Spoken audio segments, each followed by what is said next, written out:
अब इस तरीके से किसी बच्ची को समझाओगे तो उसको कहना नहीं पड़ेगा कि सिंदूर भर, खुद लगा वो लेगी। खुद लगा लेगी। लेकिन हम उसको क्या समझाते हैं, ये पति की लंबी आयु के लिए इसलिए भर। वो कहती है कल मेरे तो हाज मर जाए मैं तो ना भरूं।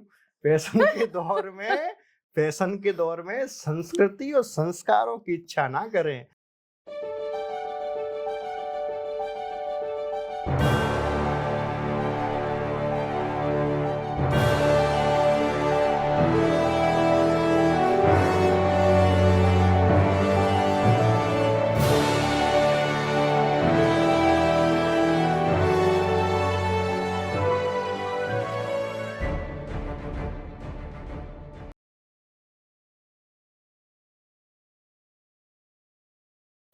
नमस्कार, welcome to another brand new episode of ask official. आज हम वृंदावन की पावन नगरी में हैं, जहां एक तरफ कुंज बिहारी जी को तो हम जानते ही हैं, बहुत प्रसिद्ध हैं, और दूसरी तरफ यहाँ पे बहुत प्रसिद्ध हमारे साथ महाराज जी हैं, श्री हितेंद्र कृष्ण महाराज जी, जिनके बारे में हम कहते हैं कि वो बहुत प्रसिद्ध कथावाचक हैं, जो कि बहुत ज्ञान देते हैं यूथ को, और वो साइंटिफिक रीज़न बताते हैं उस ज्ञान का कि हम पुराने सनातन धर्म में जो भी चीज़ें प्रचलित थी वो क्यों थी और किस लिए थी।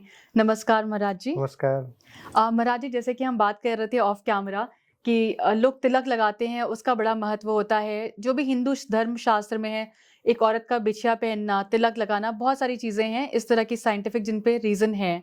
तो हम आजकल मानते नहीं, बहुत सारी लड़कियां नहीं मानती बिंदी लगाना, बिछिया पहनना। तो उसका साइंटिफिक रीज़न क्या है और क्यों करते हैं इन सब चीज़ों को हम?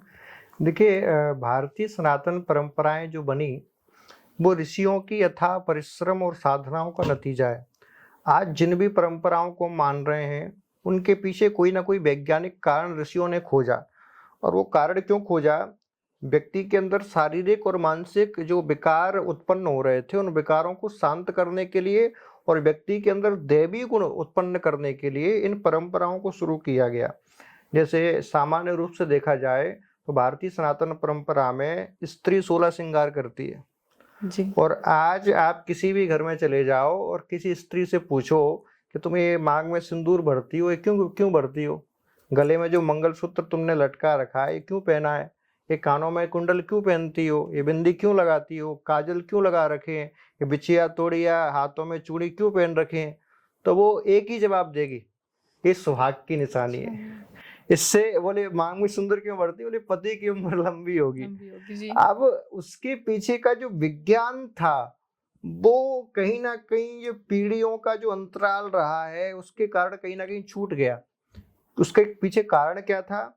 उसके पीछे कारण ये था कि हमारा भारत लगभग 500-600 वर्षों तक गुलाम रहा है विदेशी या मुगलों के। तो उस संस्कृति ने हमारी भारतीय परंपराओं का जो मूल तत्व था ज्ञान, उस ज्ञान को खंडित कर दिया। क्यों खंडित किया? क्योंकि अंग्रेज जानते थे, मुगल भी जानते थे कि किसी देश को खत्म करना है। अंग्रेजों ने तो सिद्धांत दिया कि भारत में हम 200 नहीं 2000 साल तक भी राज्य कर लें तो भारत को लूट नहीं पाएंगे, इतना धन संपत्ति है भारत के पास। तो बोले इसको लूटा कैसे जाए? बोले लूटने का एक ही तरीका है, इनकी जो संस्कृति है, इनका जो ज्ञान है, इस ज्ञान को खंडित कर दो, भारत अपने आप टूट जाएगा। तो उन्होंने वही काम किया।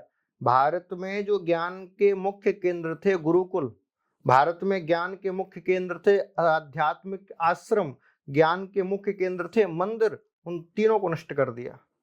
और उसी का परिणाम है कि आज भारतीय परंपराओं को अपने ऊपर फॉलो तो कर रहे हैं लेकिन विकृत रूप से उनके पीछे का जो मुख्य कारण था वो छूट गया।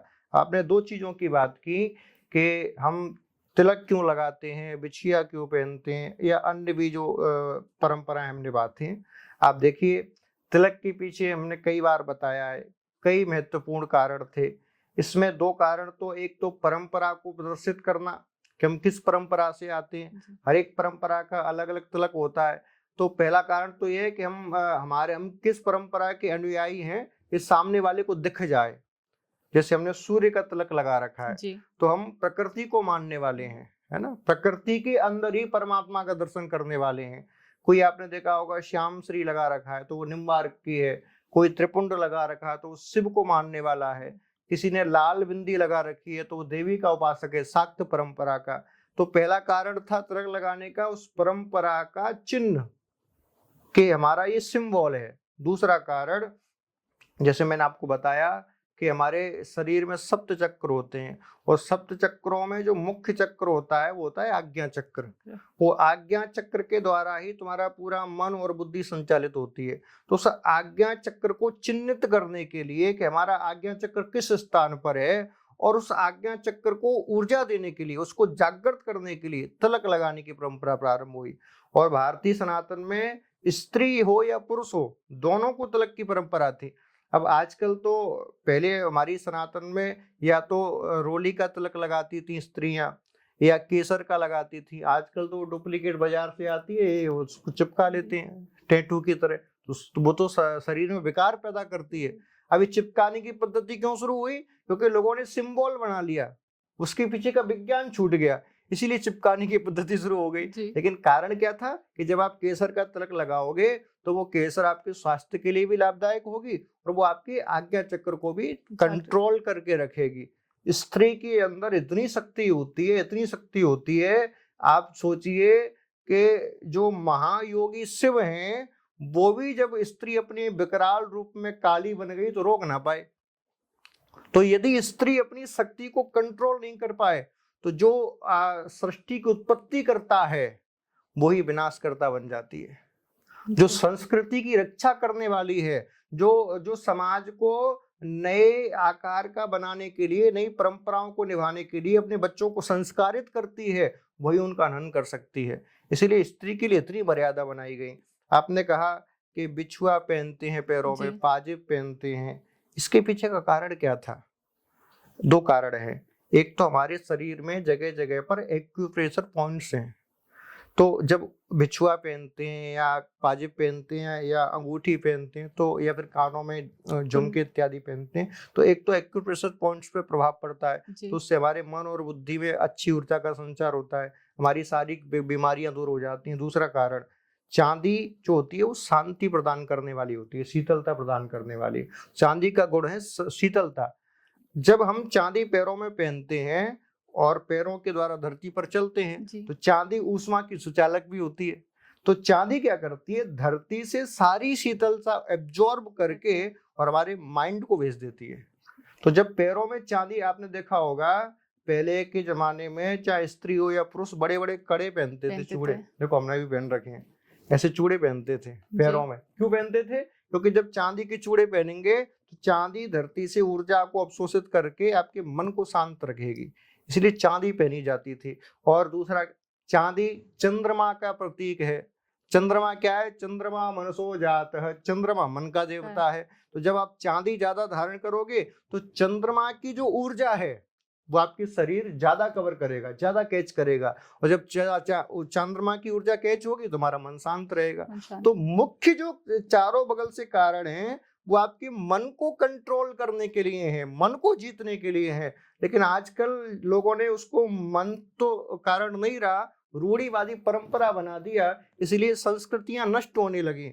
आप देखो शहरों में आजकल नई बच्चियों को बिछुआ पहनने में, पाजेब पहनने में शर्म आती है, और उनसे मांग भरने की कह दो तो ऐसा लगता है कि कितना बड़ा पहाड़ टूट गया। और मांग भी भर रही है तो फैशन के लिए, लाल साड़ी के संग लाल टीका, काली के संग काला, और वो बगल से इतना थोड़ा सा दिख ना जाए उसके ऊपर बाल और चिपका लिए। क्यों क्यों क्यों कर रहे हैं ये ढोंग? क्योंकि उनके पीछे का साइंस उनके पूर्वजों ने उनको नहीं बताया।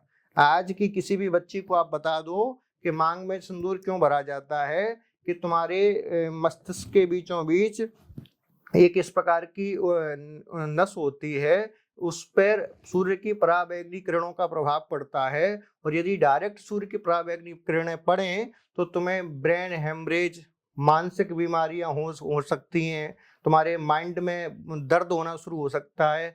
और उसको बचाने के लिए पारा मिश्रित सिंदूर जब आप अपने माथे पर लगाओगे तो उससे दो चीजें होंगी। पारा क्या करता है? पारा आपकी सुंदरता को बढ़ाता है, आपके चेहरे में चमक प्रदान कर देता है, आपको जल्दी बुढ़ापा नहीं आता।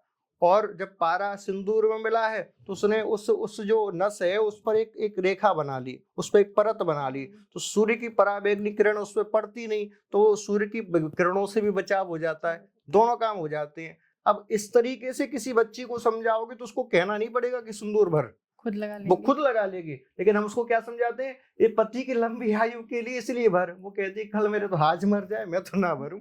फैशन के दौर में संस्कृति और संस्कारों की इच्छा ना करें।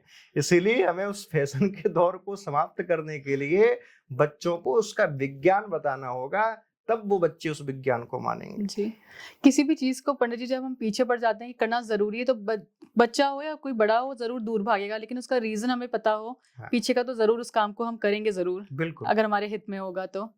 महाराज जी, जैसे मैं बहुत पढ़ रही थी आपके बारे में, आपके जीवन के बारे में, मैंने पढ़ा मात्र 3 दिन में आपके ऊपर कोई ऐसी विपदा आई थी जिसको आपके बाबा, क्योंकि बहुत भक्त थे धुनी माँ के, उसकी वजह से आप बच पाए। वो उस कथा का वृतांत थोड़ा सा बताएं हमें।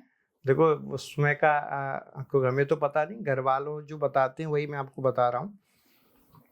जब 3 दिन के थे तो माता जी सूत का गृह में थी, उसी में हम थे। तो हमारी दादी थी जो उस कमरे के बाहर बैठी हुई थी। तो रात्रि के समय उन्होंने देखा कि कोई काली स्त्री है, काले ही कपड़े उसने पहन रखे हैं, यानी काला साया जी। वो सूत का गृह में अंदर प्रवेश कर रही है। और जैसे ही उसने सूत का गृह में प्रवेश किया तो ऐसा दादी कहती कि हम रोने लग गए और हमारा पूरा शरीर नीला पड़ गया। तो दौड़ के गई वो, और जब दौड़ के गई तो उन्होंने देखा कि बच्चे का पूरा शरीर नीला पड़ गया। तो उनको लगा कि किसी आसुरी शक्ति ने उस पर प्रभाव किया है।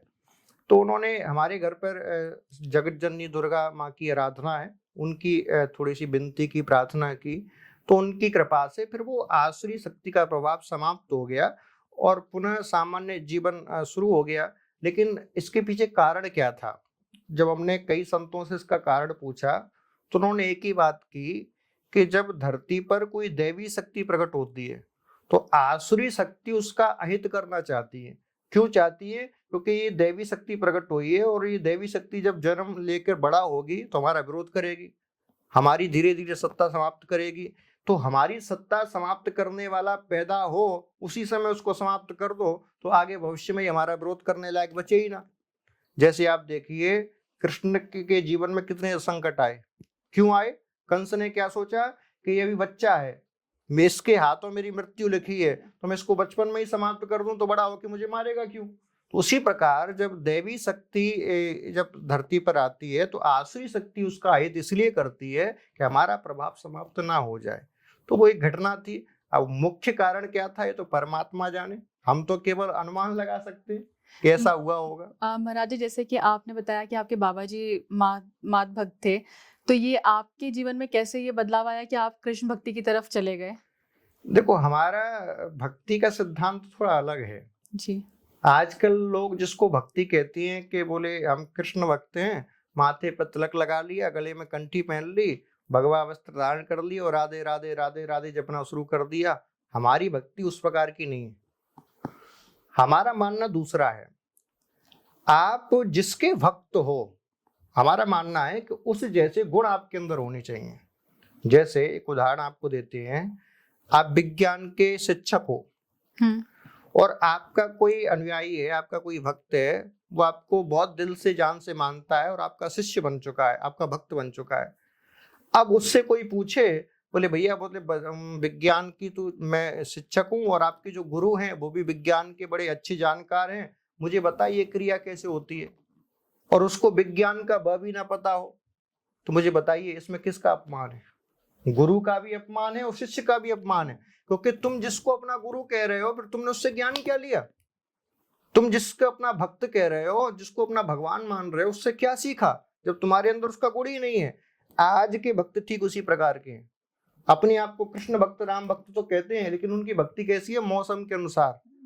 जन्माष्टमी आई, रामनवमी आई तो माथे पे तिलक लगा लिया, गले में पटका डाल दिया और जय सिया राम डीजे पे नारे लग रहे हैं। वो जीवन में कुछ नहीं। जी। कृष्ण का यदि आप भक्त हो तो कृष्ण जैसी सामर्थ्य आपके अंदर होनी चाहिए, कृष्ण जैसा संघर्ष आपके अंदर होनी चाहिए। हर परिस्थिति में कैसे कृष्ण मुस्कुराते रहे ये गुण आपके अंदर होना चाहिए। थोड़ी सी समस्या आती है, आप रोने लगते हो। कृष्ण जैसा पुरुषार्थवादी आपका जीवन दिखता नहीं और आप कृष्ण भक्त कहते हो, तो ये हम इसको केवल ढोंग कहते हैं, पूरा पारा ढोंग है और कुछ नहीं है। कृष्ण भी होते ना तो कभी इसको स्वीकार नहीं करते। जब अर्जुन ने ये कहा कि कृष्ण मैं युद्ध नहीं लड़ूंगा। क्यों नहीं लड़ूंगा? तो बोले मेरे सामने मेरे पितामह हैं, मेरे गुरुजी हैं, जिन्होंने मुझे धनुष पकड़ना सिखाया, जिन पितामह ने मुझे कंधे पर बिठाकर बचपन में खिलाया, मैं इस पर इन पर मार चढ़ाऊं? मुझे युद्ध नहीं लड़ना। मैं तो आपका बस भजन करूंगा और भिक्षावृत्ति करते करते जीवन यापन कर लूंगा। मुझे ना धन चाहिए, ना राज्य चाहिए, ना पद चाहिए, कुछ नहीं चाहिए। यदि कृष्ण आज जैसे जो भक्त हैं वैसे भक्त यदि पैदा करना चाहते तो कृष्ण कहते, अर्जुन तू सही कह रहा है, ये दुनियादारी बेकार है, सब मोह माया है, सब छोड़, तू तो माला झोली ले ले और वृंदावन में जाके बस राधे राधे राधे राधे जय श्री कृष्ण भजन करना शुरू कर दे। अर्जुन इसी में सार है और सब बेकार है। लेकिन कृष्ण ने क्या कहा? बोले मूर्ख मत बन, तेरा कर्तव्य भिक्षावृत्ति करके जीवन यापन करना नहीं है। तेरा कर्तव्य है कि धर्म की रक्षा के लिए, धर्म की स्थापना के लिए तेरे स्वजन भी तेरे सामने विद्रोही बन के खड़े हों तो उनसे नाता तोड़ के और धर्म की रक्षा के लिए तू उन पर शस्त्र का प्रहार कर, ये तेरा धर्म है। कृष्ण ने उनको कर्मवादी बनने का सिद्धांत दिया। कृष्ण ने उनको ये नहीं कहा कि तुम माला फेर के मेरा नाम जपो। कृष्ण ने क्या कहा? शस्त्र उठाओ और शस्त्र उठा के पुरुषार्थ करो, क्योंकि जब तक पुरुषार्थ नहीं करोगे तब तक तुम मेरे मित्र नहीं कहला पाओगे, क्योंकि मैं पुरुषार्थवादी हूं तो तुम भी पुरुषार्थवादी बनो। ये कृष्ण का सिद्धांत है, ये कृष्ण की भक्ति है। लेकिन आज इस भक्ति को कोई कहता ही नहीं। आज किसी भी आप कथावाचक के पास चले जाओ या संत के पास चले जाओ और जो अपने आप को कहते हैं हम कृष्ण भक्त हैं और उनके पास जाओ हमें कृष्ण की भक्ति करनी है, तो वो क्या कहेंगे? ये माला झोली पकड़, ये कंठी पकड़, ये तिलक पकड़ और कल सी बैठ के सुबह ही 2 घंटे बैठ के राम राम राम राम कृष्ण कृष्ण कृष्ण कृष्ण राधे राधे राधे। अरे सुबह 2 घंटे वो राधे कृष्ण कहेगा तो उसके व्यापार को तुम संभालने जाओगे? वो गृहस्थ आश्रम में जी रहा है, उसका धर्म राम राम कहना, कृष्ण कृष्ण कहना नहीं है। उसका पहला धर्म है अब प्रचुर मात्रा में धन कमा के अपने परिवार को उन्नत करना, अपने बच्चों को शिक्षित करना, संस्कारित करना। स्त्री का धर्म है अपने बच्चों की सेवा करना, अपने परिवार को संभालना, अपने बच्चों को संस्कार प्रदान करना। वो 2 घंटे तुम्हारी बातों में आके माला झोली लेके या मंदिर में बैठ गई, उसके बच्चों को दूध पिलाने, भोजन कराने, उसके बच्चे कोचिंग जाने के लिए बैठे हैं, टिफिन लगाने, तुम जाओगे? कौन जाएगा? इसीलिए आज के जो लोग हैं उन्होंने धर्म को अपनी रूप से परिभाषित करके और धर्म को विकृत कर दिया है, लोगों को पथ भ्रमित कर दिया है। जो कर्मवादी कृष्ण थे, जो पुरुषार्थवादी कृष्ण थे, उनको केवल नचनिया और गवैया कृष्ण बना दिया है। महाराज जी, जैसे कृष्ण जी का नाम आता है तो लोग बोलते हैं कि कृष्ण जी की इतनी रानियां थी, इतनी गोपियां थी। जो कृष्ण जी का एक्चुअल कैरेक्टर था वो कभी सामने आया ही नहीं, सिर्फ गोपियां और रानियों का ही नहीं था। जैसे आपने बताया कर्तव्य क्या था, तो ये कभी कोई बात ही नहीं करता इस बारे में और ना ही बच्चों को बताया जाता है। हाँ। देखो हुआ क्या, कृष्ण को जब कृष्ण ने जब अवतार लिया तो पूर्ण पुरुषोत्तम के रूप में अवतार लिया। पूर्ण पुरुषोत्तम क्या होता है? पूर्ण पुरुषोत्तम होता है कि जो हर परिस्थिति में अपने आप को ढाल ले, और केवल ढाले ही नहीं, उस पूरी परिस्थिति को, उस पूरे वातावरण को अपने अनुसार चलाना शुरू कर दे। कृष्ण जहां जाते थे लोग उनके अनुसार चलना शुरू कर देते थे। आप देखिए उनका बचपन से लेके और इस धरती को छोड़ने तक का जो जीवन रहा है वो ऐसा जीवन रहा है कि हर जगह पे वो पूर्ण रहे। उन्होंने बचपन ऐसा जिया कि आज भी जब घर में संतान होती है तो नाम रखते हैं, बोले मेरा कृष्ण है, मेरा कन्हैया है। वो उन्होंने अपना किशोर अवस्था ऐसी जी कि आज भी कोई लड़की कहती है तो कहती है मेरा प्रेमी, मेरा लवर कृष्ण जैसा हो। आज भी जब फेसबुक पे स्टोरी डालती है तो राधा कृष्ण वाली स्टोरी डालते हैं, प्रेम प्रेम में होता है। तो आज भी कोई कुमारी, कोई कन्या चाहती है तो वही चाहती है मेरा पति कृष्ण जैसा हो। आज भी कोई व्यक्ति चाहता है तो वो कहता है मेरा मित्र कृष्ण जैसा हो। तो उन्होंने हर परिस्थिति को इतना अच्छे से जिया कि वो मिसाल बन गया जी। लेकिन हमने कृष्ण के उस रूप को कभी जाना ही नहीं। कृष्ण ने इस धरती पर आके अष्टांग योग का सिद्धांत सिखाया। उन्होंने धरती पे एक योगेश्वर के रूप में अपनी प्रतिष्ठा की, लेकिन उस योगेश्वर कृष्ण को तो हम भूल गए। हम बचपन में 11 से 12 वर्ष के बीच में ब्रजमंडल में जो लीला की, हमने कृष्ण के पूरे जीवन को उस 11 वर्ष के जीवन में समेट के रख दिया। 125 वर्ष तक कृष्ण धरती पर रहे थे, 125 वर्ष तक उन्होंने जीवन जिया। अब मुझे बताइए 125 वर्ष के जीवन में उन्होंने कितना संघर्ष किया होगा, कितना जनमानस में, दुनिया में, भारत में काम किया होगा, उसको कोई नहीं बताता। केवल उन्होंने माखन कैसे खाया, मटकी कैसी फोरी, रास कैसे रचाया, मिट्टी कैसे खाई, बस इन्हीं कहानियों में पूरे कृष्ण के चरित्र को समेट दिया। यही भारत का सबसे बड़ा दुर्भाग्य है, सबसे बड़ा। कृष्ण के साथ जितना अत्याचार इन कृष्ण भक्तों ने किया है, जो अपने आप को तथाकथित कृष्ण भक्त कहते हैं, उतना मैं नहीं समझता कि कंस ने भी किया होगा। मैं तो कई बार कहता हूं कि कृष्ण धरती पे आते तो इनको देख देख के रोते कि मैं इनके लिए धरती पे आया था, इन्होंने मेरे पूरे जीवन को बर्बाद कर दिया। मैं धरती पर जिस काम के लिए आया था, अब बात करते हैं ये गोपियों की। कृष्ण ने उन गोपियों को महाराज के द्वारा 6 महीने तक महाराज किया। रास का अर्थ क्या था? रास का अर्थ था गोपियों को अष्टांग योग का पाठ सिखाना। क्यों? क्योंकि वो गोपियां कहीं ना कहीं भावनात्मक रूप से कहीं ना कहीं कृष्ण से इतना कनेक्ट हो गई थी कि वो कृष्ण के प्रति प्रेम तो था, लेकिन वो प्रेम मोह में बदल गया था। और शास्त्र कहता है मोह सकल व्याधि कर मूला। तो कृष्ण जानते थे कि मैं एक दिन इनको छोड़ के जाऊंगा धर्म की रक्षा के लिए, और यदि मोह में फंसी रही तो कहीं ना कहीं इनके हृदय को चोट लगेगी, ये तड़पती रहेंगी। तो उस तड़प से बाहर निकालने के लिए कृष्ण ने उनको अष्टांग योग सिखाया। यम, नियम, प्राणायाम, प्रत्याहार, ध्यान, धारणा, समाधि तक ले गए। आप देखिए, जब आप कॉलेज में कोई सेमिनार करते हैं, कॉलेज में कोई विशेष आयोजन करते हैं जी, तो कॉलेज का स्टाफ तो होता ही है, स्कूल का स्टाफ तो होता ही है, बाहर से 1-2 व्यक्ति और बुलाते हैं, कोई प्रोफेसर हो बड़ा। क्यों? बोले उस विषय में बच्चों को हम तो सिखा ही रहे हैं, तुम भी सिखाओ। क्यों सिखाओ? क्या तुम्हारा ज्ञान पर्याप्त नहीं है? बोले हमारा ज्ञान तो पर्याप्त है। बच्चों को हम साथ रहते हैं, हमारे प्रति तो उनकी निष्ठा है, लेकिन जो बाहर से आया है उसके प्रति निष्ठा दुगनी होती है। पुरानी कहावत है, घर का जोगी जोगिया, आन गांव का सिद्ध।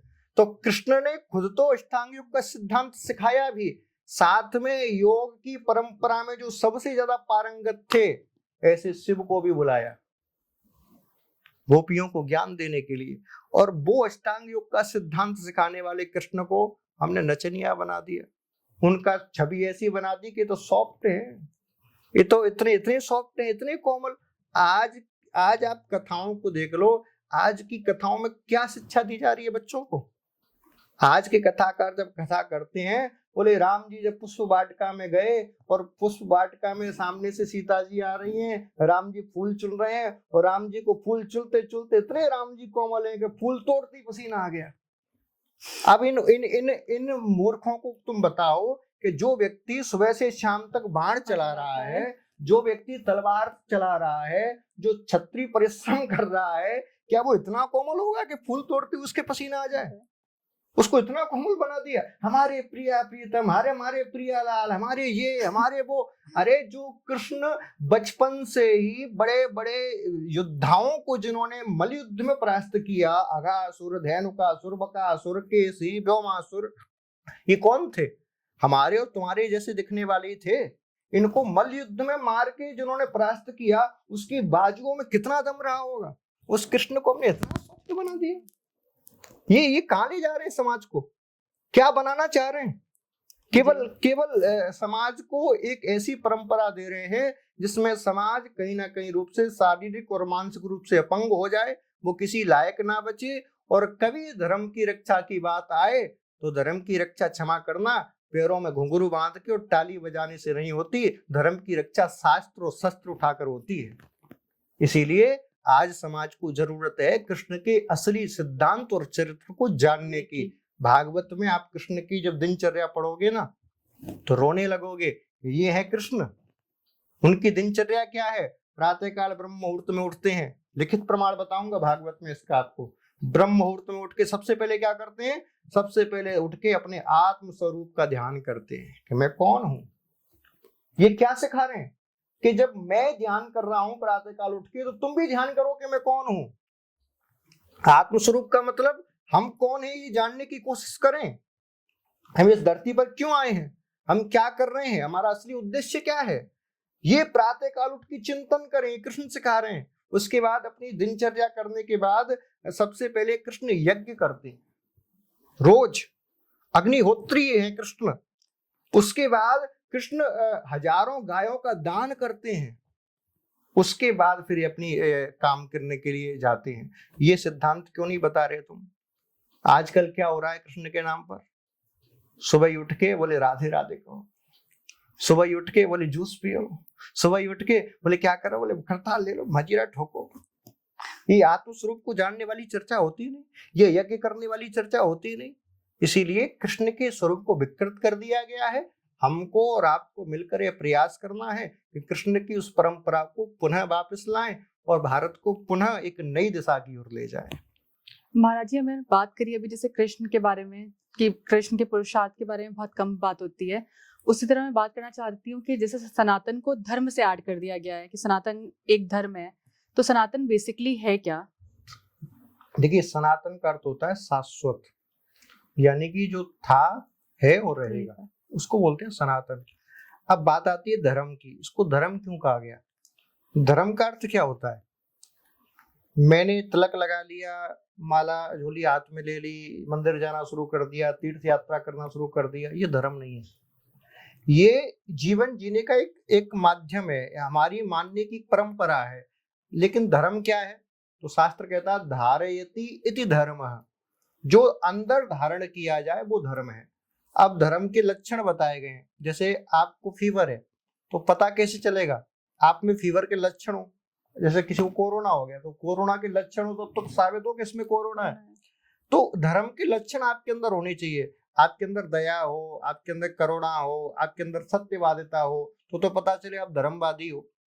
अब दया है नहीं, सत्य बोलते नहीं, करुणा है नहीं, और आप तिलक लगा के घूम रहे हो, आप रोज मंदिर जा रहे हो, क्या मतलब का ऐसा धर्म? आजकल लोगों ने धर्म को केवल अपने लाभ के लिए, और एक इस चीज में और जोड़ूं, अपने बचाव के लिए लोगों ने धर्म को आगे बढ़ा दिया। आज जो लोग अपने आप को धार्मिक कहते हैं, असल में वो धार्मिक नहीं है, वो डरे हुए लोग हैं, वो कर्म नहीं करना चाहते। वो लोग परमात्मा को मानते हैं किस लिए? केवल अपने सुख के लिए, कि हमें ये प्राप्त हो जाए। वो परमात्मा को इसलिए नहीं मानते कि हम उनके पुजारी हैं, हम उनके भक्त हैं, वो इसलिए मानते हैं कि इनकी आराधना करने से मुझे ये मिल जाए। इसलिए आप देखो कलयुग में जितने चाहे चालीसा हो, चाहे स्तोत्र हो, या कुछ भी हो, चाहे आरती हो या भजन हो, कुछ भी कोई बनाए, एक लाइन जरूर जोड़ता है, इसको पढ़ने से ये फायदा होगा, इसको करने से ये होगा। तो वो स्वार्थ जुड़ा हुआ है, और जहां स्वार्थ आ जाता है वहां धर्म समाप्त हो जाता है। तो व्यक्ति को धर्म स्वार्थवादी नहीं बनाता, धर्म तो व्यक्ति को परमार्थवादी बनाता है। जहां परमार्थ है वही धर्म है, और जहां स्वार्थ है वही धर्म है। तो आप खुद ही डिसाइड कर लो कि कौन धर्मी है, कौन अधर्मी है। महाराज जी, पहले गुरुकुल का बड़ा सिस्टम हुआ करता था जो कि धीरे धीरे हमारे आने वाले समय के साथ विलुप्त होता जा रहा है। तो आज के समय में गुरुकुल की कितनी आवश्यकता है और किस रीजन से इनको रखना चाहिए अभी भी नियम में, उस पर विचार डालें। देखिए, भारतीय गुरुकुल परंपरा है वो सबसे प्राचीन शिक्षा की परंपरा है, और गुरुकुल परंपरा का एक मुख्य जो कारण था वो ये था कि गुरुकुल परंपरा में सबको समान रूप से शिक्षा दी जाती थी, चाहे वो किसी भी कोई भी बालक हो, चाहे ब्राह्मण हो, चाहे क्षत्रिय हो, चाहे वैश्य हो या शूद्र, सबको समान रूप से शिक्षा थी। आज जो गुरुकुलों के नाम पर चलाए जा रहे हैं तीर्थों में, उनमें क्या हो रहा है? या तो केवल तुम्हें संस्कृत पढ़ाई जाएगी, या भागवत इत्यादि ग्रंथ पढ़ाए जाएंगे, या तुम्हें कर्मकांड सिखाया जाएगा, बस। और वो भी विशेष रूप से ज्यादातर गुरुकुलों में बोले केवल ब्राह्मण बालक ही पढ़ने के लिए आएंगे, केवल यहाँ तक सीमित रह गया है। लेकिन भारत की जो गुरुकुल परंपरा थी वो सबको समान रूप से शिक्षा प्रदान करती थी, और उसमें एक चीज और थी, वो धन प्रधान नहीं थी, वो धर्म प्रधान थी। किसी से धन ज्ञान प्राप्ति करने के एक ही तरीका था कि आप अपने घर को छोड़ के आइए, गुरुकुल में गुरुकुल के नियम के अनुसार रहिए, चाहे वो राजा का लड़का हो, चाहे एक गरीब किसान का लड़का हो, दोनों को एक ही तरीके से जीवन यापन करना पड़ेगा। स्पेशल व्यवस्था किसी के लिए नहीं थी। तो वहां बच्चों को केवल ज्ञान नहीं दिया जाता था, बच्चों को जीवन कैसे जीना है, उसके चरित्र का निर्माण कैसे हो, वो उसके जीवन में हर परिस्थिति में प्रसन्न रहना कैसे सीखे, ये सिखाया जाता था। आज की शिक्षा नीति कैसी है? लोगों ने बीए कर ली, बीएससी कर ली, एमबीबीएस कर ली और एमडी कर ली, उसके बाद महाराज कई लोगों ने तो आईएएस के एग्जाम भी क्रॉस कर लिया, पास हो गए, आईएएस बन गए, जो सबसे अच्छा माना जाता है, उसके बाद भी सुसाइड कर रहे हैं जी। बड़े बड़े बड़े बड़े आईएएस ऑफिसर, आपको कितना केस आता है कि सुसाइड कर लिया। अच्छे अच्छे एमबीए करने वाले लोग सुसाइड कर रहे हैं। इसका मतलब क्या हुआ? उन्होंने ज्ञान तो लिया, लेकिन वो ज्ञान से जीवन जीना नहीं सीख पाए। आज का ज्ञान केवल तुम्हें ये सिखाता है कि धन कैसे कमाया जाए, वो तुम्हें ये नहीं सिखाया जाता कि तुम्हारे जीवन में संकट आ जाए तो तुम्हें अपने आप को कैसे संभालना है, तुम्हारे जीवन में बुरा समय आ जाएगा तो तुम कैसे अब बुरे समय में प्रसन्न रहना सीखोगे, तुम रिश्ते कैसे निभाओगे, ये नहीं सिखाता। तुम्हारे चरित्र का निर्माण कैसे होगा, ये नहीं सिखाता। वो केवल तुम्हें पैसे कमाने की मशीन बनाता है, आज का शिक्षा शास्त्र। लेकिन हमारे गुरुकुल की पद्धति ये थी कि तुम्हारे पास धन हो या ना हो, तुमको यदि जंगल में भी छोड़ दिया जाए, उस जंगल में भी तुम अपने पुरुषार्थ के दम पर नए महल बना लोगे। ये हमारा गुरुकुल से सिखाता है। इसीलिए आप देखो, राम भी गुरुकुल गए थे, कृष्ण भी गुरुकुल गए थे, हर एक व्यक्ति गुरुकुल जाता था। और गुरुकुल में एक सामान्य बालक से उसको परमात्मा तक का सफर कराया जाता था। हमारा केवल सनातन धर्म ऐसा है जो कहता है कि तुम इतने पुरुषार्थवादी हो, तुम्हारे अंदर इतना ज्ञान है, इतनी ऊर्जा है कि तुम चाहो तो एक सामान्य मानव से परमात्मा तक बन सकते हो। और किसी धर्म में ये बात नहीं कहती। क्यों? क्योंकि हमारा सनातन धर्म भगवान किसको मानता है? हमारा सनातन धर्म मंदिरों में मूर्तियों को भगवान नहीं मानता। हमारा सनातन धर्म प्रकृति को भगवान मानता है और व्यक्ति के अंदर ही भगवत्ता को प्रदर्शित करता है। व्यक्ति को खुद को, हमारा सूत्र क्या कहता है? बोले अंत में जब संपूर्ण ज्ञान तुम प्राप्त कर लोगे तो तुम्हारे अंदर एक ही ज्ञान आएगा। क्या? बोले अहम ब्रह्मोस्मि, मैं ही ब्रह्म हूँ। ये सूत्र हमारा गुरुकुल देता था, जो आज समाप्त हो गया है। महाराज जी, आजकल तो फैशन बन गया है, लोग हिंदू धर्म का मजाक भी उड़ाते हैं कि तुम्हारे इतने देवी देवता हैं, एक तक सीमित रहो। इस तरह की बातें बहुत होती हैं, उस पर आप क्या प्रकाश डालेंगे? देखिए, ये जितने भी देवी देवता हैं वो लोग मजाक उड़ाते हैं, चलो मान लिया हमने बात। लेकिन ये बताओ कि ये देवी देवता बनाए किसने? लोग कहते हैं कि भगवान ने हमको बनाया। मैं कहता हूँ नहीं, हमने भगवान को बनाया। भगवान की रचना किसने की? ये कृष्ण ऐसे दिखते हैं, राम ऐसे दिखते हैं, चित्र किसने बनाए? मूर्ति किसने बनाई? भगवान आके बना के गए क्या? हमने और आपने बनाई है। वो क्या खाते थे, क्या पहनते थे, कैसे करते थे, उस जमाने का कोई है बताने के लिए? नहीं। हमने अपनी बुद्धि से सोच के बताया कि ऐसा ऐसा होता होगा। तो जितने देवी देवता हैं या जिनको हम मानते हैं, वो किसी ना किसी कारण की वजह से हैं, बिना कारण के कोई नहीं है। जैसे हम सरस्वती की उपासना करते हैं जी। जैसे हम दुर्गा की उपासना करते हैं, हम गणेश की उपासना करते हैं, हम सूर्य की उपासना करते हैं, हम शिव की उपासना करते हैं, हम नारायण की उपासना करते हैं, हम लक्ष्मी की उपासना करते हैं। क्यों करते हैं? इसके पीछे कारण है। हम लक्ष्मी की उपासना इसलिए करते हैं क्योंकि हमें धन की प्राप्ति हो। तो हमने उसको एक स्वरूप दे दिया, वो एक अलग विचार है। असल में लक्ष्मी क्या है? जो हमारे आसपास में जो वैभव फैला हुआ है, जो धन है, संपत्ति, हम उसी को तो लक्ष्मी कहते हैं। हमने उसको प्रतीक बना दिया कि इस जैसे हम दिखते हैं ऐसे ही एक लक्ष्मी होंगी जी। हम सरस्वती की उपासना करते हैं, सरस्वती यानी ज्ञान। तो असल में हम सरस्वती की पूजा नहीं कर रहे हैं, असल में उस सरस्वती के पास जो ज्ञान है उस ज्ञान की पूजा कर रहे हैं जी। हम दुर्गा की उपासना करते हैं शक्ति के लिए। तो हम दुर्गा की, आप देखो आज भी क्षत्रियों में जब दशहरा आता है शस्त्र पूजन होता है जी। आज भी जब तलवार को योद्धा उठाता है तो कहता है ये भवानी का स्वरूप है, दुर्गा का स्वरूप है। तो असल में शक्ति की पूजा है। जो हमारे पास जो ऊर्जा है, जो एनर्जी है, उस एनर्जी की पूजा सनातन धर्म में होती है, किसी स्वरूप की नहीं। स्वरूप तो एक प्रतीक मात्र है और कुछ नहीं है। भगवान एक ही है। हाँ, एक ही जी। महाराज जी, जैसे आजकल हम देखते हैं छोटे छोटे बच्चे कोटा गए, इंजीनियरिंग करी और सुसाइड कर लिया, नहीं क्लैरिफाई कर पाए आईआईटी। तो इस तरह के डिप्रेशन को कैसे हैंडल किया जाए? देखो, सबसे बड़ी बात है इसमें, सबसे बड़ी गलती में माता पिता की कहती है।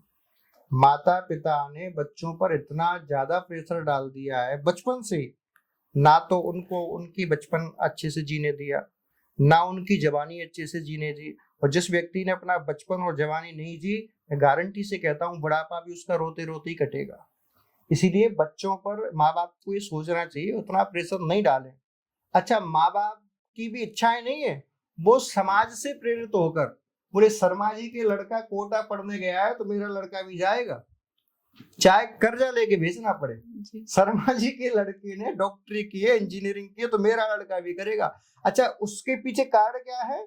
कोरी पारी सामाजिक एक प्रतिष्ठा के मैं हूं, मैं कर सकता हूं, मेरे पास मेरा बेटा ऐसा है, केवल ये मैं, जिसको शास्त्रों में अभिमान कहा गया है। ये अभिमान के वशीभूत होकर बच्चों पर ज्यादा प्रेशर डाला जाता है, और बच्चे तो होते ही बच्चे हैं। वो सोचते हैं कि यदि हमारे पिताजी ने कर्जा लेके हमें पढ़ने भेजा है, यदि हम फेल हो गए तो पिताजी की बटन दब जाएगी, हार्ट अटैक आ जाएगा। और यदि हम पास हो नहीं सकते, क्योंकि हमारे अंदर इतनी वो सामर्थ्य ही नहीं है। हर व्यक्ति एक एक अलग कार्य के लिए बनाया गया है। नींबू के रस को आप तुम कितना भी फिल्टर कर लो, आम का नहीं बन सकता। आम के रस को कितना भी फिल्टर कर लो, नींबू का नहीं बन सकता। उसी प्रकार जब धरती पर कोई भी जीव आता है तो अपनी गुण धर्म को लेके पैदा होता है। अब आप जबरदस्ती अपने सपनों को उस पर थोपोगे तो काम नहीं चलेगा। मैं एक ही बात कहता हूँ सब माता पिताओं से, आपके बच्चे जब थोड़े समझदार हो जाएं, उनको अपने सामने बिठाओ और कहो, बोले बेटा तुम बताओ, तुम्हें परमात्मा ने किस लिए भेजा है? ऐसा कौन सा कार्य है जिसको तुम कर सकते हो, तुमसे अच्छा कोई नहीं कर सकता? अब बच्चे कहेगा मुझे कैसे पता? प्रश्न तो यहाँ उठेगा ना। तो मैं आपको तरीका बताता हूँ। आपके लिए, आप किस काम के लिए बने हो? जिस काम को आप बिना किसी धन के, बिना किसी परिश्रम के, बिना किसी थकान के आप घंटों तक करते रहो, फिर भी आप उससे ऊबो नहीं, आपके अंदर आलस्य ना आए, आपके अंदर थकान ना आए, समझ जाना आप उसी काम के लिए बने हो।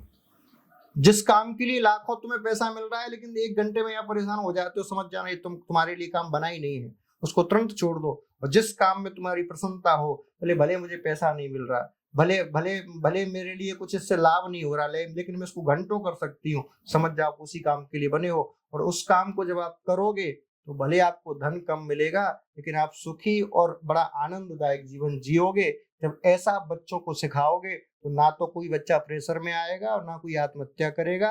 बच्चा यदि फेल भी हो जाए तो कहो बोले कोई बात नहीं, एक कुंभ का मेला थोड़ी है जो 10 साल में अगली साल फिर पास हो जाना। इस प्रकार का जब आप वातावरण बनाओगे तो तभी बच्चे सुसाइड नहीं करेंगे। महाराज, जैसे कि हमने बात करी तीर्थ स्थल की, तो ये तीर्थ की स्थापना जैसे करी होगी ऋषियों ने, तो कुछ सोच समझ की करी होगी। आज के टाइम में उसका महत्व ही धीरे धीरे लुप्त होता जा रहा है, ना लोग जाना चाहते हैं उस तरफ। छुट्टियां मिले तो लोग मनाली जाना चाहते हैं, कश्मीर जाना चाहते हैं, लेकिन तीर्थ स्थल कोई नहीं जाना चाहता। देखो, भारतीय सनातन परंपरा में जो तीर्थ बनाए गए हैं वो तीर्थ एक विशेष उद्देश्य के लिए थे। तीर्थों की स्थापना इसलिए नहीं की गई थी कि आप विशेष मंदिर चले जाओ, वहां का प्रसाद लेके आ जाओ या वहां का जल लेके आ जाओ, इसलिए नहीं की गई थी। तीर्थों की स्थापना की गई थी कि जब आप अपने कर्तव्य को पूर्ण कर लो, तो कर्तव्य को पूर्ण करने के बाद, जैसे भारतीय परंपरा में जीवन को 4 भागों में विभाजित किया। बचपन से 25 वर्ष तक ब्रह्मचर्य, 25 वर्ष तक ब्रह्मचारी बनकर और आप विद्या अध्ययन करो, यानी कि शास्त्रों का, पुराणों का ज्ञान अर्जित करो। 25 से 50 वर्ष तक गृहस्थ आश्रम में आप प्रवेश करो और गृहस्थ आश्रम में रह के धन कमाओ, संतान को बड़ा करो, परिवार को बड़ा करो, संपत्ति इकट्ठा करो। ये 25 वर्ष के अंदर आपको करना है। 25 से 75 वर्ष की अवस्था जो आएगी उसमें आपको वानप्रस्थ आश्रम है। वानप्रस्थ आश्रम का मतलब है कि आप घर को त्याग के और तीर्थों में जाके रहो, सुख सुविधाओं को त्याग दो और तीर्थों में जाके क्या करो? बोले साधना करो, संतों से साधना की प्रक्रिया सीखो कि हम श्वास पर नियंत्रण कैसे करें, हमारे शरीर में, मन में जो विकार भर गए हैं उन विकारों को दूर कैसे करें, हमारा घर से, परिवार से जो मोह जुड़ गया है उस मोह को कैसे दूर करें। ये 25 वर्ष की प्रक्रिया है। जब 25 वर्ष में आप मोह को भंग कर लो, परिवार से, समाज से, धन से, दौलत से, संपत्ति से, क्योंकि 25 वर्ष जब गृहस्थाश्रम में थे तो जो हमने धन कमाया, जो घर बनवाया, जो परिवार में रिश्ते बनाए, उनसे हमारा कनेक्शन जुड़ जाता है, मोह हो जाता है, वो छूट नहीं पाता। तो वो मोह कैसे भंग हो? ये 25 एक दिन में नहीं होगा, इसलिए 25 वर्ष का समय दिया कि 25 वर्ष तक तुम आराधना करते करते उस मोह से भंग हो जाओ। और जब 75 से 100 के बीच में जब समय मिले, उस समय आप ऐसे हो जाओ कि आपको केवल और केवल ब्रह्म के अलावा कुछ दिखे नहीं। उस समय आपकी समाधि लग जाए, वो होती है संन्यास की अवस्था, समाधि लग जाए। सन्यासी जब बना जाता है तो खुद के ही पिंडदान अपने हाथों से किए जाते हैं, यानी कि अब हम संसार के लिए मर गए, अब हमारा संसारिक कार्य समाप्त हो गया। अब हम केवल और केवल अपनों खुद को जानने के लिए कर्तव्य करेंगे, कर्म करेंगे, और वो कर्म भी क्या होगा? निस्वार्थ, जिसमें किसी प्रकार का ये भी स्वार्थ नहीं होगा कि मुझे परमात्मा के दर्शन करने हैं, ये भी स्वार्थ नहीं होगा कि मुझे परमात्मा को देखना है। नहीं, क्यों? क्योंकि सन्यासी खुद ही परमात्मा बन जाता है, मैं ही ब्रह्म हूं। उस स्थिति पर हमारा सनातन धर्म ले जाता है। तो प्रारंभिक जो जो दो आश्रम थे, एक आपका गृहस्थ और दूसरा आपका ब्रह्मचारी, ये दो आश्रम तो आपके गुरुकुल में और संसार में रह के गुजर सकते हैं, लेकिन अंतिम जो दो आश्रम हैं, एक तो वानप्रस्थी और एक दूसरा सन्यासी, ये दो आश्रमों के लिए इस तीर्थों की स्थापना की थी कि आप तीर्थों में जाइए, योग करिए, ध्यान करिए, संतों के साथ रहिए, और वैसा आचरण करके धीरे धीरे सुख सुविधाओं से दूर होकर और अपने जीवन को साधना में बनाइए। लेकिन आज क्या हो गया? उन तीर्थों में केवल लोग इसलिए जा रहे हैं हम फलाने मंदिर के दर्शन कराएं, एक सेल्फी मिल जाए, 10 जगह रील बना लें और रील बना के सोशल मीडिया पे डाल दें, बस एक जाके गालों पर थप्पा लगवा लें राधे राधे का, वो एक माथे पे थप्पा लगवा लें और चुंदरिया ओढ़ के मैं तो राधा रानी की, राधा रानी मेरे, एक रील इसकी बना लें, सोशल मीडिया पे 2-4 लाख व्यूअर आ जाएं, हो गई भक्ति। महाराज जी, जैसे कि मैं खुद तीर्थराज प्रयागराज से हूँ, तो मैं खुद वहाँ पे देखती हूँ कि एक स्पेसिफिक समय होता है जब कुंभ का मेला होता है। अगर बात करें, कुंभ हुआ, महाकुंभ हुआ या माघ मेला हुआ, खाली उसी समय सारे ऋषि मुनि आते हैं और उस एक 1-1.5 महीने का जो कल्पवास होता है उसमें रहते हैं, फिर वो चले जाते हैं। क्या वो समय इतना पावरफुल होता है एक्चुअली कि उस टाइम में साधना करने का अलग महत्व मिलता है? देखिए, ये जो परिस्थिति बनती है, ये परिस्थिति भारतीय ऋषियों ने ग्रह नक्षत्रों को देख के बनाई जी। उस समय हमारे ग्रह किस अवस्था में है, उस समय उसका धरती से क्या ऊर्जा उसकी प्रदान हो रही है, तो उस ऊर्जा को और ज्यादा स्वरूप में बढ़ाने के लिए इन बार बार कुंभों की स्थापना की। जी। अच्छा, कुंभों में होता क्या है? जैसे अलग अलग गुरुकुल चल रहे थे, अलग अलग जगह लोग परंपराओं का ज्ञान दे रहे थे। कुंभ क्या है? कुंभ है एक विराट सम्मेलन। किसका सम्मेलन? ज्ञान का। किसका सम्मेलन? अध्यात्म का। उस कुंभ में क्या करें? बोले जितने साधक हैं, जितने आचार्य हैं, जो अलग अलग परंपराएं अपने घरों पर, अपने आश्रमों में चला रहे हैं, वो सब एकत्रित हो जाओ और एकत्रित होकर हमारे धर्म में क्या क्या अवगुण आ गए हैं, हमारे धर्म में क्या क्या विकृति आ गई है, समाज में क्या क्या नया करना है, समाज में क्या क्या और अनुसंधान करने की आवश्यकता है, इन पर चिंतन करें, इन पर वार्तालाप करें। लोगों की क्या समस्या है? साधकों की। लोगों का अर्थ है जो साधक हैं, जो साधना में हैं। सामान्य लोगों की नहीं कि मेरे महाराज बच्चा नहीं हो रहा, कि मेरी शादी नहीं हो रही, नहीं, ये नहीं। साधकों के जीवन में क्या क्या समस्याएं आ रही हैं, तुम्हारी साधना में क्या क्या रोड़े पड़ रहे हैं, उस साधना की प्रक्रिया को कितना सामान्य बनाया जाए, कितना प्रैक्टिकल बनाया जाए, इन सब बातों की चर्चा के लिए कुंभ बनाए गए थे। लेकिन आजकल आप तो जानते हो कुंभ की क्या हालत हो गई है। जी। तो आज सच्चाई ये है कि जो सनातन की एक्चुअल परंपराएं थी वो तो पूर्ण रूप से विकृत और विलुप्त हो चुकी हैं। लोग मनमाने रूप से आचरण कर रहे हैं और मनमाने रूप से शास्त्रों का व्याख्या करके पॉपुलैरिटी प्राप्त कर रहे हैं। पोरी पारी जैसे पानी का बबूला होता है ना, बहुत जल्दी वो उत्पन्न हो जाता है और समाप्त हो जाता है, तो पानी के बुलबुले की तरह है। महाराज जी, जैसे कि आप कृष्ण भक्त हैं, मैंने बहुत सारे कृष्ण भक्तों को देखा है कि वो गोपाल जी को, लड्डू गोपाल जी को अपने साथ रखते हैं, जहाँ जाते हैं अपने साथ ले जाते हैं। तो इस पर आप कुछ प्रकाश डालेंगे? देखिए, भक्ति का मतलब ये नहीं है कि आप किसी मूर्ति को या किसी विग्रह को साथ में लेके डोलो, ये भक्ति नहीं होती। शास्त्र कहता है कामी क्रोधी लालची इनसे भक्ति ना होए, भक्ति करे कोई सूरमा। जिसके अंदर किसी भी प्रकार की कामना है, जिसके अंदर किसी भी प्रकार की वासना है, जिसके अंदर क्रोध आता है, वो भक्ति नहीं कर सकता। आज मुझे एक ऐसा व्यक्ति बता दो जिसके अंदर काम ना हो, क्रोध ना हो, लोभ ना हो, और वो सब जितने वो ठाकुर जी को डलियाओं में लेके डोल रहे हैं। जी। कौन सी परंपरा है मुझे बताइए? हमारा सनातन धर्म तो मूर्ति पूजा को मानता ही नहीं है। कृष्ण ने तो कभी मूर्ति पूजा का नहीं कहा कि मूर्ति पूजा करिए। कृष्ण तो कहते हैं आपका कर्म ही आपकी पूजा है। कृष्ण ने तो कभी मूर्ति पूजा नहीं कराई। और दूसरी बात, जैसे मैंने आपको बताया कि कृष्ण के अनुयायी तो बन गए, कृष्ण के प्रेमी तो बन गए, लेकिन क्या कृष्ण जैसा आचरण तुम कर पा रहे हो?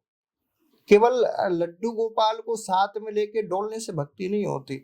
मेरा मत बनो, क्योंकि मेरा बनना बहुत कठिन है। मीरा कहती थी, मेरे तो गिरधर गोपाल दूसरो न कोई, मेरे तो गिरधर गोपाल। अब जो पहली लाइन है, मेरे तो गिरधर गोपाल, इसको दुनिया चिल्ला रही है, और ठाकुर जी मेरे हैं, कृष्ण मेरे हैं, कन्हैया मेरे हैं। दूसरी तो कहो, दूसरो न कोई। भक्ति में ये दूसरी लाइन सबसे महत्वपूर्ण है कि कृष्ण के अलावा मैं किसी को जानती नहीं, वो मीरा कहती थी। और तुम 1 लाख का एप्पल का आईफोन हाथ में रख के 4 अकाउंट इंस्टाग्राम पे, 5 अकाउंट सोशल फेसबुक पर, 10 अकाउंट यूट्यूब पर बना के, रील वाला अलग, शॉर्ट वीडियो वाला अलग, लाइव का अलग, और फिर कह रही हो दूसरों ना कोई, मेरे तो गिरधर गोपाल। तो ये जो तुमने हाथ में पकड़ रखा है, ये 50-50 लाख फॉलोवर है, वो किसके लिए? ये 10,000 का जो मेकअप करवा के रील बनवा रही हो, ये किसके लिए है? मीरा ने तो कभी मेकअप नहीं करवाया, वो तो राजघराने की थी, उसने तो कभी इस प्रकार के वस्त्र नहीं पहने, तुम क्यों पहन के डोल रही हो?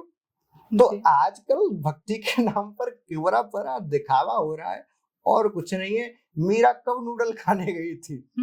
मीरा कब डिस्को पार्टी करने गई थी? अच्छा, तुम्हारा नाच, मीरा तो नृत्य जब करती थी तो कब करती थी? नृत्य कब किया जाता है भक्ति में? बोले भक्ति करते करते, मंत्र जाप करते करते करते करते तुम्हारे अंदर इतनी ऊर्जा आ जाए कि तुम्हारा मन उस ऊर्जा को ना संभाल पाए, तो तुम्हारा अंग प्रत्यंग स्वतः ही फड़कने लगता है, तब नृत्य होता है।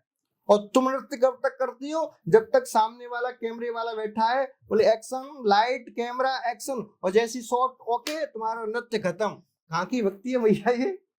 साउंड बंद हुआ, तुम्हारा नृत्य बंद हो गया, ये कौन सी भक्ति है? तो ये पूरा पारा दिखावा है और कुछ नहीं है। लोगों को इससे बचना चाहिए, और जितना हो सके कृष्ण के असली स्वरूप को जान के साधनामय जीवन जीना चाहिए, दिखावे में नहीं जीना चाहिए।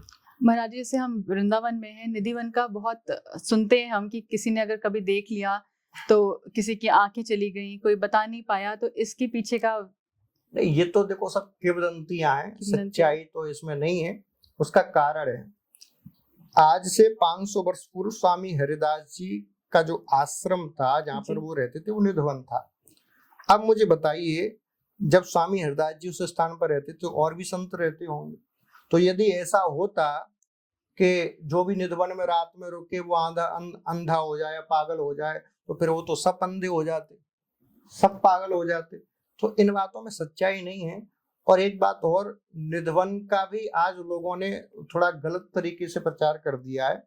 आज आप निधवन में जाओ तो क्या होता है, तुम्हें कोई ना कोई व्यक्ति मिल जाएगा, पकड़ के ले जाएगा, कहीं ताली बजाओ, कहीं हंसो, कहीं नाचो, यही चल रहा है।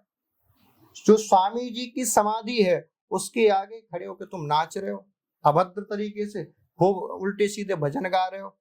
जबकि स्वामी जी का जो, स्वामी हरिदास जी का जो जीवन था, वो इतना वैराग्यमय जीवन था। एक दिन में 4 चने खा के जीवन यापन करते थे, 4 चने। जब संतों ने कहा कि ऐसे जीवन नहीं चलेगा, थोड़ा आप अन्न और ग्रहण करिए, तो संतों के बार बार जबरदस्ती करने पर अपने ब्रजवासियों के घर से भिक्षा मांग कर लाते, स्वयं भिक्षा मांग के लाते, एक टिक्कर बनाते, उस एक टिक्कर के 4 भाग करते, एक भाग गैयाओं को खिलाते, एक बंदरों को खिलाते, एक साधुओं को देते, उसका जो 1/4 टुकड़ा बचता था, उस 1/4 टुकड़े को खाते थे। इतना वैराग्यमय जीवन, 4 अंगुल की लंगोटी के अलावा जीवन में कुछ धारण नहीं किया, ऐसा वैरागी जीवन। और तुम कहो कि उनके पास कमी हो, तो उस समय का जो भारत का राजा था, सम्राट अकबर, वो उनके आगे चरणों में प्रणाम करके कहता है कि महाराज, आप कहो तो पूरा साम्राज्य आपके चरणों में लुटा दूं, बस एक बार आज्ञा कर दो। ऐसा बैरागी जीवन, जिसने इतने बड़े सम्राट को लात मार दी, बोले तू आज के बाद मेरे आश्रम में अंदर कदम मत रख जाना। आज कोई 10, 20, 50 लाख रुपए का भी अनुयायी हो और थोड़ा पैसे वाला हो, महाराज लाइन लग जाती है संतों की, चले चेला आया है, चेला आया है, चेला आया है, हड़कम मच जाता है चेला के स्वागत में। और वो इतने बड़े सम्राट को कह दिया आज के बाद आश्रम में बता जाना, तूने मुझे धन से आता है। ऐसे बैरागी, ऐसे महाविरक्त स्वामी जी की समाधि के आगे तुम क्या गा रहे हो, क्या नाच रहे हो? तुम्हारे अंदर कोई भाव नहीं है, केवल तुम दुनिया को दिखाने के लिए वहां जा रहे हो। तो आश्रम के लोगों को भी, स्थान के लोगों को भी, और वृंदावन के ब्रजवासियों को भी इसका विरोध करना चाहिए। और निधिवन को पूर्ण रूप से शांत और साधना स्थली बनाना चाहिए। केवल आज दिखावे का केंद्र नहीं बनाना चाहिए। आज देखो वहां साउंड डीजे चल रहा है महाराज। जो समाधि स्थल था जहां पर आदमी जाके समाधि में पहुंच जाए, वहां आजकल दुनिया का तमाम पाखंड हो रहा है। इसलिए इसको रोकना चाहिए और भारत की प्राचीन इन साधना स्थलियों को पुनः उसी रूप में लौटा के साधना स्थल ही बनाए रखना चाहिए। तो महाराज जी हम तो स्वयं गए हैं, तो हम लोग को बोला गया था कि इस जगह पे नाचो तो यहाँ स्वर्ग प्राप्ति होगी। वही यहाँ मैं पे आपसे कह रहा हूँ कि लोग कहते हैं यहाँ नाचो, यहाँ गाओ, यहाँ ताली बजाओ, यहाँ हंसो। तो ये परंपराएं विकृत कर दी गई हैं। जो असली स्वरूप था उसको खत्म कर दिया गया। महाराज जी जैसे कि हम बात करते हैं, एक पूजा हम घर में करते हैं बहुत मन के साथ, क्योंकि हमने अपना मंदिर अपने स्वयं हाथों से बनाया होता है, उसको बहुत सजाया होता है अपने अनुसार। एक होता है कि मंदिर में, जैसे बांके बिहारी जी के मंदिर में गए, तो इस मंदिर में जाना और अपने घर के मंदिर में पूजा करना एक समान है या नहीं है? मंदिर जाना क्यों जरूरी है? देखिए, आपको यदि मूल बात बताएं तो भारत की जो पूर्ण रूप से सनातनी परंपरा थी, उसमें जो मंदिर बनाए गए थे वो पूजा करने के लिए बनाए नहीं गए थे। मंदिर पूजा स्थली नहीं थे, मंदिर थे साधना स्थली। वहां ऊर्जा प्राप्ति करने के लिए जाया जाता था, पूजा करने के लिए नहीं जाते थे। पूजा करना एक कर्म कांड की पद्धति है। पूजा किसके लिए किया जाता है? आज किसी से पूजा किसके लिए करो? भगवान को प्रसन्न करने के लिए। भगवान के लिए पूजा नहीं होती, किसी भगवान को प्रसन्न करने के लिए पूजा नहीं होती। पूजा होती है खुद के मन को नियंत्रित करने का एक साधन। पूजा खुद का मन कैसे कंट्रोल हो, इसकी प्रारंभिक प्रक्रिया है पूजा। जैसे मूर्ति पूजा शुरू की गई, तो ये क्या है मूर्ति पूजा? गैजेट्स है। जैसे ये कैमरे लगे हैं, लाइट लगी है, लाइट क्या है? ऊर्जा प्रकाश प्राप्ति का एक साधन, एक गैजेट। उसी प्रकार ये जितने हैं, चाहे पूजा हो या मंदिर हो या मूर्ति हो, हमारे मन को एकाग्र करने के गैजेट्स हैं। लेकिन हमने उन गैजेट्सों का उपयोग करना तो बंद कर दिया, उनकी आराधना करना शुरू कर दिया। लाइट का उपयोग ना करें, केवल लाइट को रख के पूजने लग जाए, तो ये मूर्खता है या समझदारी है? मूर्खता है। तो वही हमने काम किया। मंदिरों में जाके मंदिरों की ऊर्जा तो हम ले नहीं पा रहे हैं।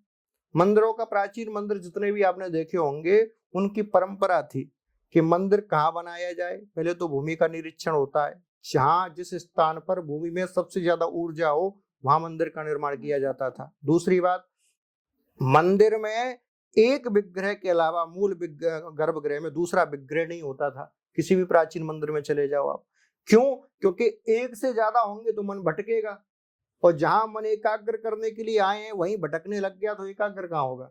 तीसरी बात, आप किसी भी मंदिर में चले जाओ, जो विग्रह होता था वो काले कलर के पत्थर का होता था, काले पत्थर का। क्यों? क्योंकि काले पत्थर में ऊर्जा को ग्रहण करने की शक्ति ज्यादा होती है। अब जब मंदिर निर्माण ऋषियों ने किया तो काले कलर का पत्थर उन्होंने स्थापित कर दिया। नीचे जमीन से ऊर्जा लेने के लिए उन्होंने धरती के अंदर सप्त धातुओं को गाड़ दिया। ऊपर ब्रह्मांडी ऊर्जा लेने के लिए उन्होंने गुंबद लगा के कलश स्थापित कर दिया, और बीच मंदिर में मूर्ति को स्थापित कर दिया कि ये ऊर्जावान हो जाए। अब जो पत्थर रखा है वो तो ऊर्जावान हो गया, विग्रह तो ऊर्जावान हो गया, लेकिन उसकी ऊर्जा हमको कैसे प्राप्त हो? वो प्राप्त नहीं हो रही। तो ऋषियों ने देखा कि पूरी सृष्टि में जो ऊर्जा विकसित हो रही है वो एक दूसरे के घर्षण से हो रही है। घर्षण से तो ऊर्जा उत्पन्न होती है। आप हाथों को घिसो तो गर्मी उत्पन्न हो जाएगी, उसी से ऊर्जा उत्पन्न हो रही है। तो ऋषियों ने फिर परिक्रमा लगाना शुरू किया। तो मंदिरों के पीछे ये विज्ञान था। अब जैसे आपने पूछा घर में पूजा करें या मंदिर में, तो हमारे प्राचीन सनातन धर्म में दोनों की, क्योंकि ऊर्जा अलग अलग है, घर की ऊर्जा अलग है, मंदिर की ऊर्जा अलग है, तो हमारे सनातन धर्म में घर में मंदिर बनाया ही नहीं जाता था। मंदिर हमेशा घर से बाहर होता था जी। लेकिन आजकल क्योंकि माहौल उस प्रकार का हो गया, लोगों ने घरों के अंदर मंदिर बनाना शुरू कर दिया, तो उसकी दोनों की ऊर्जा मैच नहीं हो रही, इसीलिए घर घर में कलह मचा हुआ है। इसलिए प्रयास करना चाहिए जितना हो सके, यदि हमें साधना करना है तो साधना के लिए एक अलग से स्थान बनाया जाए और उसी स्थान पर बैठ के साधना की जाए। घर को घर की तरह से उपयोग करो, मंदिर को मंदिर की तरफ से। दो अलग अलग प्रकार की ऊर्जाओं को मिला दोगे तो ना घर का आनंद ले पाओगे ना मंदिर का। क्योंकि घर में जब आप रहते हो तो बच्चे भी होते हैं, वृद्ध भी होते हैं, तमाम प्रकार की बातें भी होती हैं, कोई रिश्तेदार भी आ गया, और तुम साधना कर रहे हो, तुम पूजा कर रहे हो, तमाम प्रकार की कानों में आवाज़ जा रही है, कोई आवाज़ दे रहा है, तो ना तो तुम पूजा में ध्यान लग पाएगा, ना ही गृहस्थी के काम कर पाओगे। इसीलिए दोनों काम अलग अलग होने चाहिए। मंदिर अलग होना चाहिए, रहने वाला घर अलग होना चाहिए। महाराज जी, आज आपसे इतनी अच्छी बातें करी हैं और आगे भी मैं चाहूँगी इस पे हम और चर्चा करें। नेक्स्ट टाइम मैं कोशिश करूँगी हम रामचरितमानस पर चर्चा करें महाराज जी। अवश्य अवश्य। जी, थैंक यू महाराज जी आपका अपना समय देने के लिए। राधे राधे। राधे राधे।